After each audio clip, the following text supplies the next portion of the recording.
ସାଙ୍ଗମାନେ ଜୟ ଜଗନ୍ନାଥ। ସାଙ୍ଗମାନେ welcome to Annapurna ହାଣ୍ଡିଶାଳ ଖାଣ୍ଟି ଓଡ଼ିଆ ରୋଷେଇକୁ ଆପଣମାନଙ୍କୁ ସ୍ୱାଗତ। ଆଜି ଯେଉଁ ବନେଇବା ସାଙ୍ଗମାନେ ମଟନ୍ ରେସିପି ଦେଖନ୍ତୁ। ମୁଁ 2 କେଜି ପାଖାପାଖି ମଟନ୍ ନେଇଛି। ତାକୁ ଭଲ ଭାବେ କ୍ଲିନ୍ କରିକି କିଛି ସୋରିଷ ତେଲ ଆଉ ଲୁଣ ହଳଦୀ ଦେଇଛି। ତାପରେ କିଛି ପିଆଜ ଦେଇଛି। ଲୁଣ ସ୍ୱାଦ ହିସାବରେ ଲୁଣ ଏଇଠି ଏକାଥରକେ ଦେଇଦେଇଛି। ଆଉ ପିଆଜ ଦେଇକି ଭଲ ଭାବେ ଚକଟି ନେବା।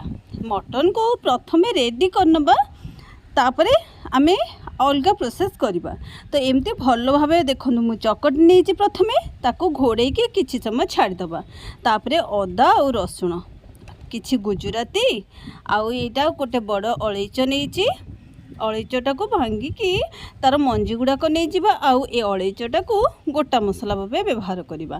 ତାପରେ କିଛି ଡାଲଚିନି ନେଇଛି, ଡାଲଚିନିକୁ ବି ଭାଙ୍ଗିକି ନେଇଯାଇଛି।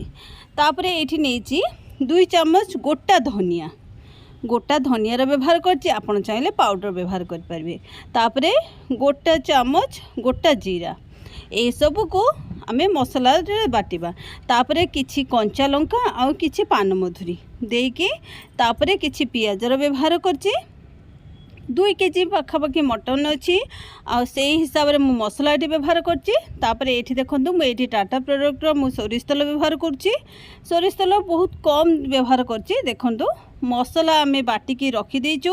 ଗୋଟା ମସଲା ହିସାବରେ ସୋରିଷ ତେଲ କିଛି ଦେଇଛି, ଗୋଟା ମସଲା ହିସାବରେ ତେଜପତ୍ର ଦେଇଛି। ତାପରେ ଏଠି ଗୁଜୁରାତି, ଲବଙ୍ଗ ଆଉ ଯେଉଁ ଅଳେଇଚ ଆମେ ଚୋପାଟା କାଢ଼ିକି ରଖିଥିଲେ ସେଇ ଚୋପାଟାକୁ ଦେଇଦେଇଛି। ତାପରେ କିଛି ଡାଲଚିନି ଦେଇଛି। ତାପରେ ମୁଁ ଏଠି ପିଆଜ ଦେଇଛି। ଅଳ୍ପ ଟିକେ ତା ପୂର୍ବରୁ ଅଳ୍ପ ଟିକେ ଚିନି ଦେଇଥିଲି। ତାପରେ ଚିନି ଟିକେ ନାଲି ହେଇକି ଆସିବା ପରେ ଏସବୁକୁ ଦେଇଛି। ଭଲ ଭାବେ ଆମେ ଭାଜି ନେବା। ପ୍ରଥମେ ସାଙ୍ଗମାନେ ରେସିପିଟି ଯଦି ଭଲ ଲାଗେ ଗୋଟେ ଲାଇକ୍ ଆଉ ଗୋଟେ କମେଣ୍ଟ ନିଶ୍ଚିନ୍ତ କରିବେ। ଆଉ ଏଇ ରେସିପି ମାଙ୍କ ରେସିପି ମୋ ଭଉଣୀ, ଆଜି ଭଉଣୀ ଘରକୁ ଆସିଥିଲି ତ ମୋ ଭଉଣୀ ଏ ରେସିପିଟା ବନାଉଛି। ବହୁତ ସୁଆଦିଆ ବନାଏ। ମଟନ୍ ଏତେ ବଢ଼ିଆ ବନାଏ, କମ୍ ତେଲ ମସଲାରେ ସେ ମଟନ୍ ତରକାରୀ ଖାଇବା ପାଇଁ ବହୁତ ଇଚ୍ଛା ହୁଏ। ତ ମସଲାରେ ଆମେ ଏଇଠି ଅଳ୍ପ ଟିକେ ମୁଁ ଲୁଣ ଦେଇଛି।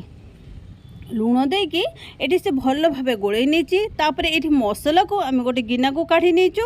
ତାପରେ ଏଇଠି କିଛି ଟମାଟୋ ପ୍ୟୁରି ବନାଉଛୁ। ଟମାଟୋ ପ୍ୟୁରିଟା ନିହାତି ଆବଶ୍ୟକ। ତ ଏଇଠି ଆମେ 4ଟା ଟମାଟୋ ନେଇଛୁ। ତ ଟମାଟୋ ପ୍ୟୁରି ବନେଇ ସାରିକି ଏଇଠି କ'ଣ କରୁଛୁ, ପିଆଜ ଟିକେ ଭାଜି ହେଇଗଲାଣି, ଆମେ ଘୋଡ଼େଇ ଘୋଡ଼େଇ ଏଇଠି ପିଆଜ ଭାଜୁଛୁ। କମ୍ ତେଲରେ ପିଆଜ ଭାଜିବାକୁ ହେଲେ ଟିକେ କଭର୍ କରି ଭାଜିବେ ତ ବହୁତ ଭଲସେ ଭାଜି ହେଇଯିବ। ତାପରେ ଏଇଠି କିଛି ଭୃଷଙ୍ଗ ପତ୍ର ଦେଇଛୁ, ଯେଉଁଟାକି ସ୍ୱାଦ ବଢ଼ିଆ ସଙ୍ଗେ ସଙ୍ଗେ ବାସ୍ନା ବି ବହୁତ ବଢ଼ିଆ ଆସିବ। ଭୃଷଙ୍ଗ ପତ୍ର ଦେଇକି ଭଲ ଭାବରେ ଆମେ ଏଇଠି ଭାଜି ନେଇଛୁ। ଆଉ ଦେଖନ୍ତୁ ପିଆଜ ଏଇ ଟାଇପ୍ର ନାଲି ହେଇକି ଆସିବ। ସାଙ୍ଗମାନେ ଯଦି ଆପଣମାନେ ଚ୍ୟାନେଲରେ ନୁହଁ, ପ୍ରଥମେ ଚ୍ୟାନେଲଟାକୁ ସବସ୍କ୍ରାଇବ୍ କରିନିଅନ୍ତୁ। ଆଉ ମୋ ଭଉଣୀର ଏ ରେସିପିଟା ଗୋଟେ ଥର ନିଶ୍ଚିନ୍ତ ଟ୍ରାଏ କରନ୍ତୁ। ଦେଖନ୍ତୁ ପିଆଜ ଭାଜି ହେଇଗଲାଣି, ପିଆଜ ଟିକେ ନାଲି ହେଇଯାଇଥିଲା। ତାପରେ ଆମେ ଏଠି ଟମାଟୋ ପ୍ୟୁରି ପ୍ରଥମେ ଦେଇଛୁ। ଟମାଟୋ ପ୍ୟୁରି ଦେଇ ସାରିଲା ପରେ ତାକୁ ଭଲ ଭାବେ ଗୋଳେଇ ନେଇଛୁ। ଆଉ ଟିକେ ସିଝିଗଲା ପରେ ଟମାଟୋ ପ୍ୟୁରିଟା, ତାପରେ ଏଠି ମସଲା ଦେଇଛୁ, ଯେଉଁ ମସଲାଟା ଆମେ ବାଟିକି ରଖିଥିଲୁ। ତାପରେ କିଛି ଗରମ ମସଲା ଗୁଣ୍ଡ ଦେଇଛୁ। ତାପରେ ଭଲ ଭାବେ ଆକୁ ଗୋଳେଇ ନେଇଛୁ। ଯେତେବେଳେ ସେ ମଟନ୍ ବନାଏ, ମୋ ଭଉଣୀ ଯେତେବେଳେ ମଟନ୍ ବନାଏ ବହୁତ ବଢ଼ିଆ ବନାଏ। ଏତେ ଭଲ ବନାଏ, ତା ବାସ୍ନାଟା ଏତେ ବଢ଼ିଆ ଆସେ। ମୁଁ ବୁଝିପାରେନି ସେ କ'ଣ ଏମିତି ପକାଏ ଯେ ଏତେ ଭଲ ବନାଏ। ସେଥିପାଇଁ ଆଜି ତାକୁ ବାଧ୍ୟ କରିକି ଫୋର୍ସ କରିକି ଏ ମଟନ୍ଟା ବନାଉଛି। ତ ଏଇଠି ଦେଖନ୍ତୁ କିଛି ହଳଦୀ ଗୁଣ୍ଡ ଦେଇଥିଲି ମସଲା ଦେହରେ। ଏଠି ମସଲା ଗୁଣ୍ଡ କହିବାକୁ ଗଲେ ମଟନ୍ ମିଟ୍ ମସଲା ଗୁଣ୍ଡ 1/2 ଚାମଚ, ଆଉ ଏଠି ଚିକେନ୍ ମସଲା ଗୁଣ୍ଡ 1/2 ଚାମଚ ଦେଇଛୁ। ତାପରେ ଭଲ ଭାବେ ମସଲାଟାକୁ ଭାଜି ନେଇଛୁ। ତାପରେ ଏଠି ଯେଉଁ ମଟନ୍ ଆମେ ପ୍ରିପେୟାର କରିକି ରଖିଥିଲୁ ସେ ମଟନ୍କୁ ଏଠି ଦେଇଦେଇଛୁ। ଯେହେତୁ ମଟନ୍ର କ୍ୱାଣ୍ଟିଟି ଟିକେ ଅଧିକ ଅଛି, ପ୍ରେସର କୁକର୍ଟା ଟିକେ ଛୋଟ ହେଇଗଲା। ତ ଆମେ ଏଠି କ'ଣ କରିଛୁ, ମଟନ୍କୁ ଟିକେ ଗୋଳେଇଛୁ ମସଲା ଦେହରେ। ଗୋଳେଇ ସାରିକି ଆମେ ଏଇଠି ଦେଖୁଛୁ ମଟନ୍ରୁ କେତେ ପାଣି ବାହାରୁଛି। ତ ଏଇଠି ଗୋଳେଇ ସାରିଲା ପରେ ସାଙ୍ଗମାନେ କିଛି ସମୟ ମଟନ୍କୁ ଏଇଠି ମସଲା ଦେହରେ ଗୋଳେଇଲୁ। ଦେଖିଲା ବେଳକୁ ମଟନ୍ରୁ ଏତେ ସାରା ପାଣି ବାହାରିବା ଆରମ୍ଭ ହେଇଗଲାଣି। ତ ଆମେ ଭାବୁଥିଲୁ ଏଇଠି ଆଳୁ ଦେଇଦେଲେ ହେଇଯିବ। ତ ଏଇଠି ଦେଖନ୍ତୁ ଏତେ ସାରା ପାଣି ବାହାରିଲାଣି। ତ ଏଇ ପାଣି ପ୍ରେସର କୁକର୍ରେ ଏଇଠି ପାଣି ମରିବା ସମ୍ଭବ ନୁହଁ। ତ ଏଇଠି ଆମେ କ'ଣ କରିବୁ, ତ ଏଇଠି ଆଳୁ ଦେଉଛୁ। ଆଳୁ ଗୁଡ଼ିକ ବେଶୀ ବଡ଼ କରିବାନି, ଟିକେ ମିଡ଼ିୟମ୍ ସାଇଜ୍ ରଖିବା। ତ तो बेसी बड़ कले भी आड़ू सिझीबनी आउ बेसी छोट कले गोली हो देखो केते सारा पानी बाहर। तो एबे आमे कौन करवा आलू देके देखु एथे जगह होउछि ना नहीं। तो ये देखो बिल्कुल भी जगह होनी बहुत मुँह पूरा कवर हो गलानी आ पानी भी बहुत सारा पानी अच्छी। तो एबे आमे कौन करूँ गोटे कड़े की ट्रांसफर कर नौचु से कड़े दे प्रथमे मटन टाक कषिकी ता पानीटा मारिबार अच्छी पूरा सुखा सुखा बनइबे। तो ये देखो मटन पूरा कषि है सांग मैंने ये पूरा मटन पानी सरिया पर्यंत आम ये कषिलु पूरा पानी सरीगला। तो आम ए प्रेसर कुकर को ट्रांसफर कर नौचु सब मटन आलू प्रेसर कुकर को ट्रांसफर कर नहीं सारापर ये देखो अल्प टिके पानी ये से कड़े बहुत सारा मसला लगी। तो आम अल्प टिके पानी देके ये दे दीचु आउ प्रेसर कुकर सेमती पूरा ओवरफ्लो होनी आ बहुत सारा भी स्पेस अच्छी। तो एबे आम ये आड करचु गोलमरीच गुंड। गोलमरीच गुंड रे बहुत स्वाद बढ़िया संगे संगे मटन बास्ना भी बढ़िया से आसब आउ डाइजेशन भी बहुत भलसे हो। तो से आम ये गोलमरीच गुंड पकईचु आ रागर टिके राग अंश आसब।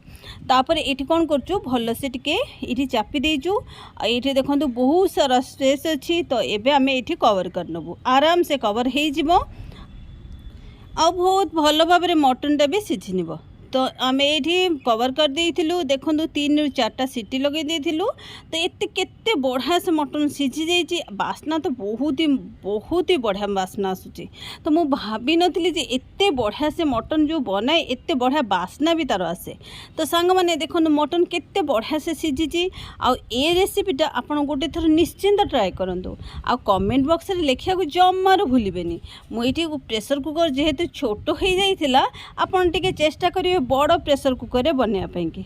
तो बड़ प्रेशर कुकर बनइले ए सब प्रॉब्लम फेस करिया पड़िबनी। तो सांग माने आज ये रेसिपी आपण मानकु केमती लागिला तो मते निश्चिंत आपण मतामत जनइबे। तो आज भी सांग माने एतिकी रहुची पुणी देखाब नुआ एक रेसिपी सहित ए टाइम रे ए चैनल डेली डेली आपण मन पे किछि नुआ। तो सांग माने देखिया को जमार भूलिबेनी आ मतामत दबा को भी जमार भूलिबेनी। तो सांग माने आज पे एतिकी जय जगन्नाथ।